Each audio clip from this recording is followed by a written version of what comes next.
Hello and welcome to Scrapbooking Station. In this video, it's a long video because there's a lot to show. That title photograph I had to stand on and share, and that's not even all the projects. Now we're going to do some petal sculpting, and so there are plenty of designs. I've got small cards, I've got larger cards, I've got keepsakes, I've got scrapbook pages, large scrapbook pages, small scrapbook pages. So I'm going to put the camera over my shoulder and we'll get started. Okay, we're going to start off by manipulating circles. So my first three petals all start from a circle. So whether you punch them, you've got a framelit or a die cut, that's good. Or you can trace a pattern. And I'm going to call this first petal a cone petal. My first tools are going to be my fingers. And what I want to do with this petal is first off, I fold it in half with the inside of my petal to the outside of my fold. So that's going to be my inside. It's a mountain fold. I'm going to open it back up. I'm going to make a note of where this half point is. And then I just want to bring this over. Crossing that center point. Flatten it. Come to that point again. And flatten it. So I've got this nice overlap. You can manipulate it. It's not all that persnickety. And if they're not all perfectly the same, that actually works well. Last thing I'm going to do is fold it like so. Now you are going to need some glue. I'm just going to put glue on this overlapping piece. So you've got it like that. And if you want to stick things in here, which we're going to here soon, you can do that. So let me get my glue. Okay, I'm going to get in the habit of always folding it over the same way. So here's my glue, and I'm just going to hold that down. So not the perfect point, but that's okay because every petal is going to be somewhat unique. So this was just a sample. I wanted to do it on a large one. Ways to make this go perhaps a little bit quicker. And let me just take this next circle. Of course, you want to consider your pattern. So if you have a directional pattern like this stripe, I want that stripe on the inside, and I pretty much want that stripe up and down. Now, there's a couple things you can help. First off, a straight edge. So at first I was going to put a ruler down and do it that way, but I like working closer to my face. So I'm going to wrap it around there, and that just helps get this right. Maybe not so much with the half fold, but once you open it up and you want to come something like this to the point, it just makes it a little bit easier, and then you can roll it. Now if you're having trouble getting traction, the other thing I've got over here is just a damp paper towel. And if your fingers are wet, it just helps you manipulate the paper a little bit easier. If you get too far over, like this one, you just want to open it back up and scoot it over a little bit because you really don't want this piece overlapping onto the inside. So I'm going to go ahead and continue making petals and gluing them down and getting them ready. So I've got three. I'm going to do the smaller one, and now I'm going to look at the base card for most of my arrangements. Okay, I'm going to be creating easel cards, and so you need a 4 1/4 by 11. You want to score it at 5 1/2, and then at 2 3/4. And so when it opens up, it's going to be propping up on something like this. Of course, you're going to need a front panel, and I'm going to leave a 1/4 inch on each side. So I'm cutting this at 3 3/4 by 5. And when you attach it to the card front, you just want to attach to this bottom portion on the front. So that's going to go like that. The other thing I'm going to be using is a lattice. And so you can make this pretty much out of anything, just something with holes. And so if you've got strip dies like this, you can actually just put a pair of these behind there, cut them to size, and that would work as well because really not a whole lot of it's going to show up. Now when I attach that, I'm going to actually bring it up a little bit higher, so I wanted to be peeking off of this mat out to this side, trim this off, and have it sticking out that way. Now the other thing you're going to need, of course, is stem or stems, and I just chose to use a strip that pretty much starts at 1/8 and goes to 1/4. Now this is 6 inches, so I can use a chunkier stem or the narrower portion if I want to. And the reason I crimp it is so that that stem can easily be bent in either direction. So let me assemble that, get that part put together. Okay, so I've got the basic card front, and this, like I said again, is going to be really the basis for most of the arrangements that I'm going to be building today. The other thing you want to decide is whether you're going to have a leaf. And if you're going to have a leaf, you might want to use your molding tools, again, your fingers, and just give it a little bit of dimension. So something like that. And before you actually glue anything down, try and get an idea about how you want these to go. And when I attach these to the base of my card, I can overlap them a little bit if I want to, or not. Because I think what's going to happen is I'm going to have these here. And note that I switched the inside and the outside of my petals. And so either on top or below. Now when you glue them down, just attach them at the base. It's not really necessary to go all the way up on the flower. So let me get those on there, and we'll move on to the next step. Okay, I've got most of my elements on the front. I've added this, and all this is another little circle die cut. And I'm going to take it, I'm going to look at it, I'm going to trim it. After I get it trimmed, I'm going to give it a little bit of curl, because these petals are really dimensional. So I almost want it to wrap around there and just glue here and hold it down. Okay, and lastly on the inside, so this is the front. It's going to bend up like so. Look at that dimension, really pretty. I'm going to need to prop it up on the inside, and so all I've done is taken a salutation and matted it, and added a couple of these innies from my lattice, only because I could. This needs to be up on dimensionals, so I put those down so I knew where I wanted this. So I'm going to center place that on there.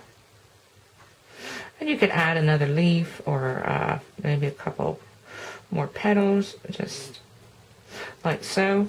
And I make my easel card, I don't really want anything sticking up in that direction.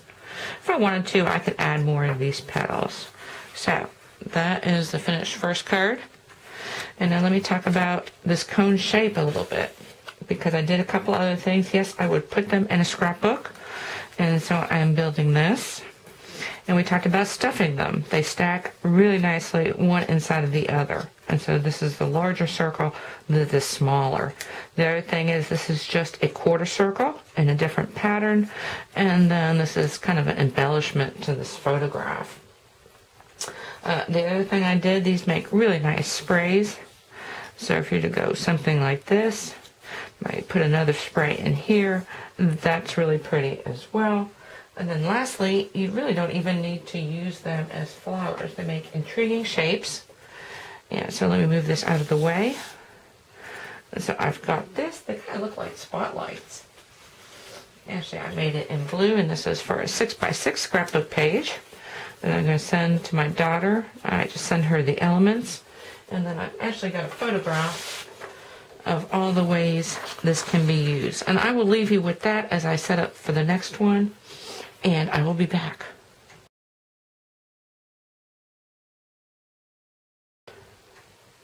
Now this second petal I'm calling a classic, because this is almost a classic leaf petal. This time I'm going to use a knitting needle. It doesn't really matter what you use. But the difference in this, well, first off, if you have a directional pattern, but the inside of your folded circle is going to be the interior of your petal. So once again, you want to fold it in half. This time, instead of coming across that center line, you just want to fold it until the center line. And squinch that down and bring this around. So you do that to both sides. Now I want you to fold it in half, because now we're getting into some interesting sculpting. I'm going to switch needles because I want a softer curl. So this is a larger needle or dowel or whatever shaping tool you're going to use, and there are plenty. And the great thing about this classic petal is you don't have to glue it. It will stay in place. So that is my petal. Let me just go to the one that I'm going to make this card with. And I'm using this pattern for the inside and the stripes on the outside, but I still want to make sure my stripes are working for me.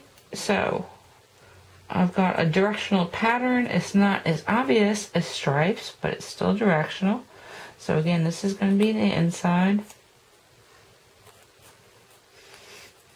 Going to open it up, curl over the edges. Once I've got those curled under, I'm going to fold it in half and then curl these over. And you can give it a tight curl because you can always loosen it. Of course, you can always pick up a different dowel or a different skewer and do that as well. Notice that I'm coming kind of parallel to that center fold line. Okay, so I've got my petals done, and now I'm going to make something that I think looks like an orchid. And this is one that I made for my other project that I'm working on, so let's get assembling on that. For this arrangement, I've got my petals all ready, and all I'm going to do is I took another center. It could be a circle. Again, I'm using that same little circle die cut that I used. I'm going to position this down a little bit farther.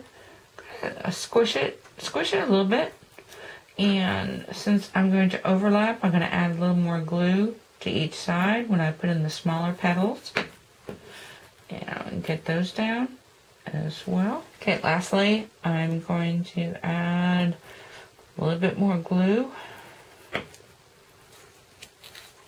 and get this last drop petal positioned. Hold it down.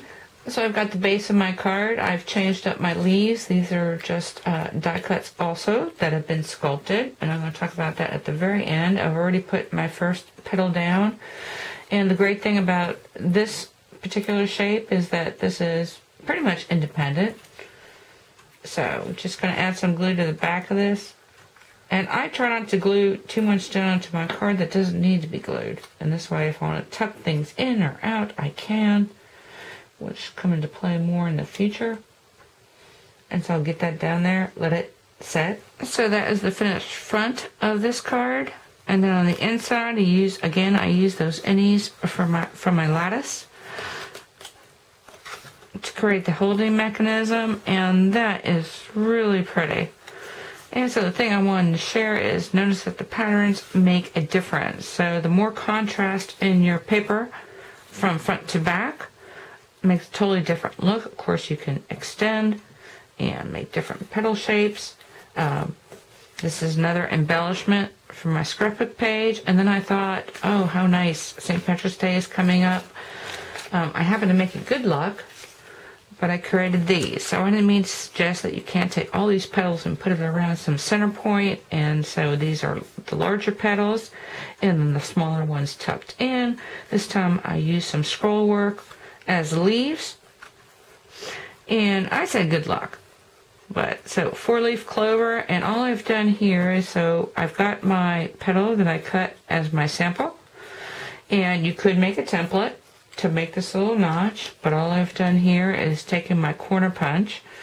I'm going to slide that in to the edge, but all I'm going to try and marry up is this side here so that I get a smooth edge. You can always clip it later.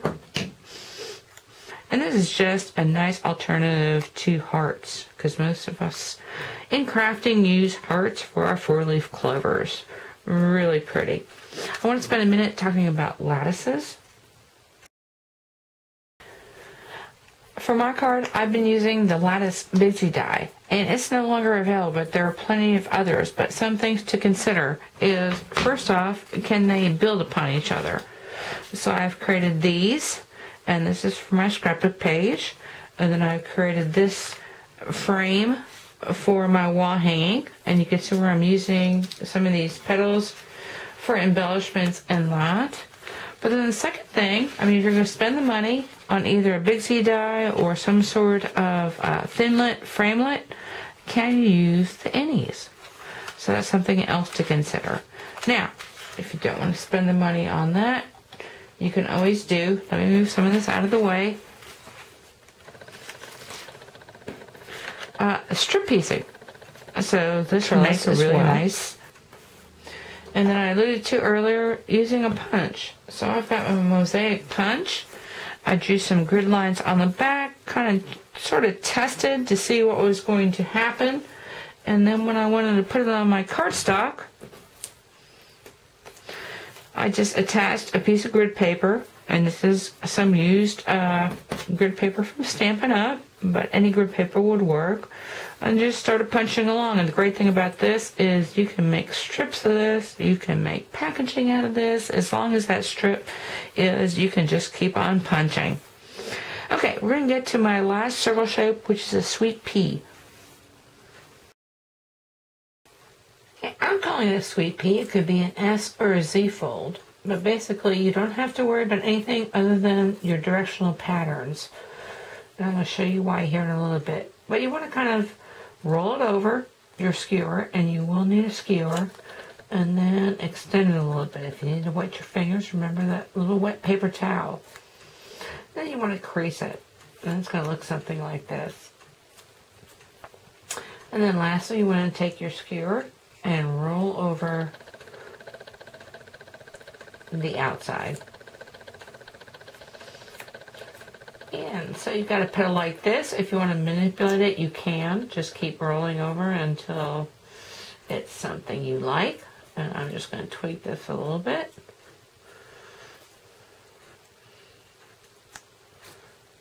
And that's kind of the shape that you're kind of looking forward to start with. And so you've got at least 3 of these petals, and the great thing is if you don't like that side, which is darker side out, you don't have to refold anything. You just flip it over, and then you've got the lighter pattern out. And then of course you can always flip back and forth. So let me show you some arrangements that I did with making these. Okay, I've used this petal to create a border on my scrapbook page, and this is actually an up-and-coming video. It's going to be strip dye borders, and so that's something to watch for. And so I've got the petals going in a single direction here again. Of course, these petals are so dimensional that you can put very thick little centers. That's a pipe cleaner. Then I come here, I've got the same direction. And then here I've got this kind of cup shape. So let me just show you that, because that's why this is so intriguing. So I'm starting off with these 3 petals all going in the same direction. If you want to change the direction, open it up and just whatever is a valley fold, create a mountain fold, and then you've got something like this. And you can pair them together. Let me move in a little bit. So you have them going in 2 different directions. You can pair them like this, which kind of covers up your center, which is useful. And you can pair them like this and open them up and have the interior exposed. And so in this case, let's look back at this piece. So I've got this one here, and all I've done is taken my 2 petals that I created, and then I just sculpted another circle. It doesn't even look like a circle once it's sculpted, but again, folded it in half, curled it, but instead of going perpendicular this time, I kind of curled it toward the center, and plopped it into the center, and that's really pretty. The other thing I've done for my other project that I'm working on, I created a couple more embellishments and stuffing them with pipe cleaners, which is why I like the fact that this front is covered, because on the inside all I did was use a glue dot. Again, these are really independent, which is nice when you're working either on a wall hanging or a keepsake or a scrapbook page. And of course, if you intertwine them going up and down, they make nice sprays as well. So we're going to use something like that. And now we're going to move on to some other pieces.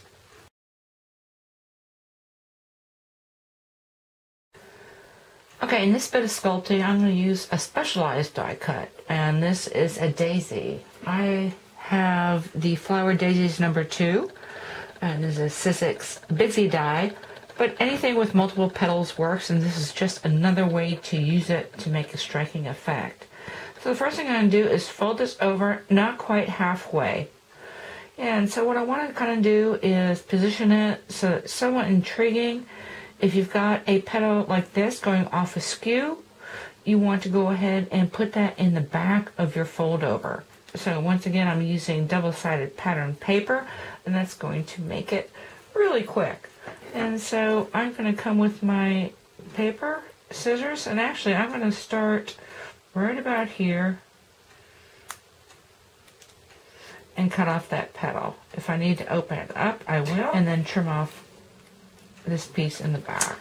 So I've got something like this. I am going to put a little bit of glue here, and then this is going to position like so. And now all I want to do is take my fingers and kind of fold back some of these petals, because I'm going to try and create kind of a coneflower look, or a half daisy.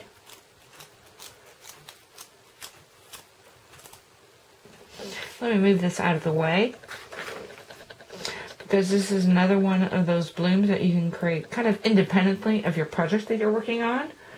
And next I'm going to work with the smaller of my daisies. I've got a half piece, and I just want to trim this.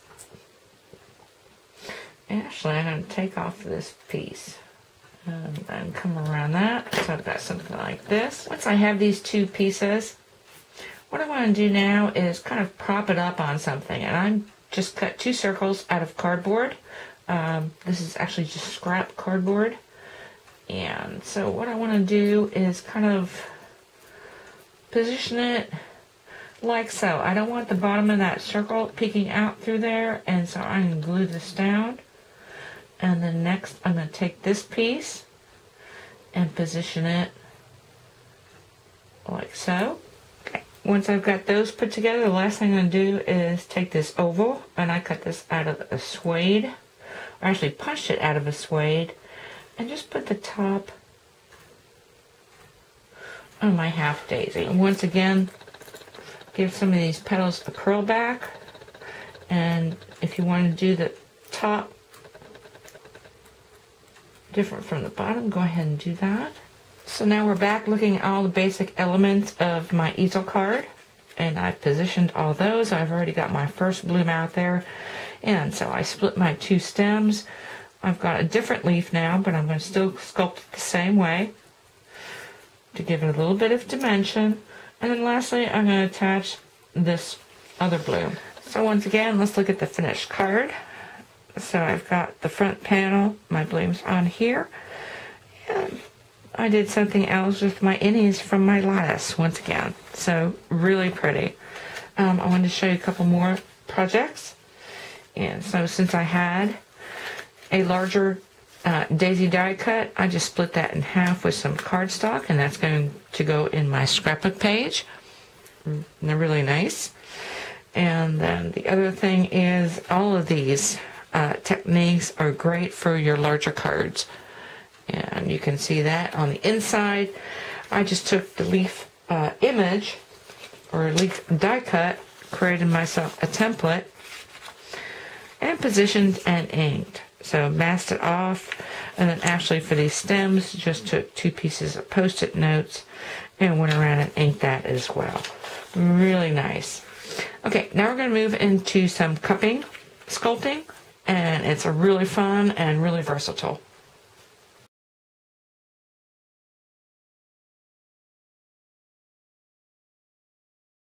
For this last technique, you're going to need a mat. And I'm using the piercing mat from Stamping Up. And so if you need another reason to use your piercing mat for other than piercing, that's fine. A mouse pad will work. I'm thinking my yoga mat would work as well. So something with a little give, not too much give. And then you're going to need a sphere at the end of a stick. And I've got several styluses, because this is the way we used to do dry embossing back in the old days.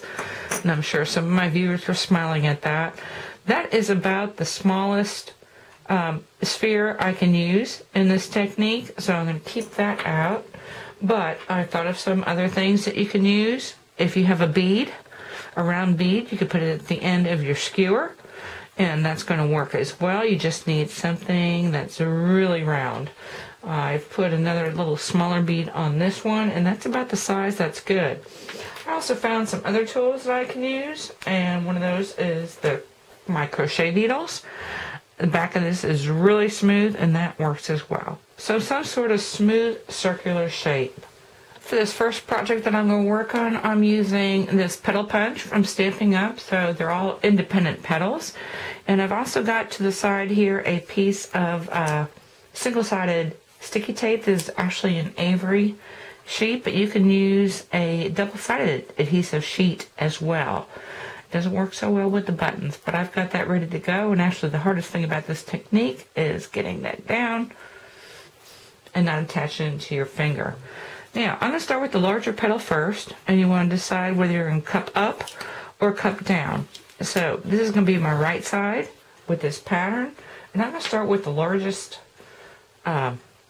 sphere that I've got, and all I'm going to do is start pressing down, and you're going to see where it's going to start picking up.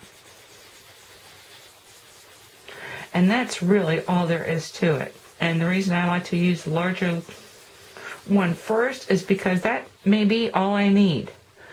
And then as I place it onto my sticky, that's over here. I'm just making sure you can see that. I've got a dimensional, subtle little petal here. As I move to these smaller pieces, I might want to use one of my smaller tools. And so I've got this one, and kind of the same thing. I like starting from the outside and working in, outside working in, and that is a really cupped petal. Now if I want to attach this on top of here, I can do that with some glue. Maybe I just want to alternate. Anyway, I have several petals that I've already started on.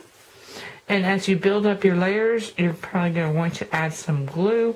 And then when you stick it to your project, just go ahead and peel off the back in the case of the double-sided. Otherwise, just some glue will work as well. So let's look at some finished arrangements that I've made. And so this is a get well card. And so I've got a flower pot, which I did a paper weave on, little edging, and then here are my arrangements. And so the thing about this technique, kind of like the half daisy, is that you have to protect it. Otherwise it will flatten out if it's in your scrapbook page or if it's in an envelope that gets sent through the mail. So if you're going to curl up, in this case, you're going to want something to kind of protect it. In this case, I've used a little vintage clear button. And then if you want to curl down, you need to prop it up on dimensionals. So anyway, really pretty. Now, it doesn't have to be petal leaves. In this case, I've used, actually I think they're feathers. So I created this with distinctively chickadee die cuts. And so they come like this, so you've got a big old selection. And then once again, back behind here, I've actually got a dimensional that kind of lifts all this up. And if you want to curl back and forth, you can do that as well. This is a really addicting technique. Let me see. Let me grab one of these petals that I've got here. And now I'm going to go ahead and use my crochet hook. And all I'm going to do is something like this. Now you can go back and forth with this, and this is why it's addicting. So maybe I want it curled this way in the center and then up. And in this way, each one of these petals is going to be really unique. For the center of these sprays, I went ahead and just scored an oval. And so that's just actually an oval with a mountain score and then some valley scores. Like I said, propped up on a dimensional. The other thing that protects this, because these leaves are actually dimensional as well, I'll try and capture that. Score lines again, but with a series of bows. And then on the inside, of course, just use these flat images and created that. Now, scrapbook page. Yeah, also really good. The great thing about this technique, it's very subtle, but very polished. And so you might not recognize most of these shapes, but this is again using that really versatile lattice that I have. So that is the first page. That's the lattice. And then I created this using my sculpting. So this is the feather die cuts from Stamping Up, and just cup them going down. And each one of these is actually has a dimensional underneath it. When I created this was left over from the other lattice, and I actually have a tree trunk, a thinner tree trunk under here, created in cardstock. And that's really pretty as well. Of course, with something like this, you always want to make extras. And so I got this little keepsake for my daughter, and that is my grandson Spuddy. And here are my leaves, and this is going to hang on a wall. I just have a contact strip, and you know me, this is a shipping carton that I use for the backing. So these are the leftovers of that flower pot. If you cut them so that you know what you're going to do, you can use them later.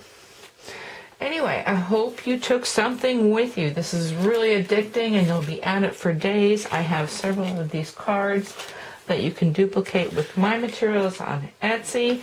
And I'm going to finish up with some photographs of the finished larger pieces. So thank you for watching.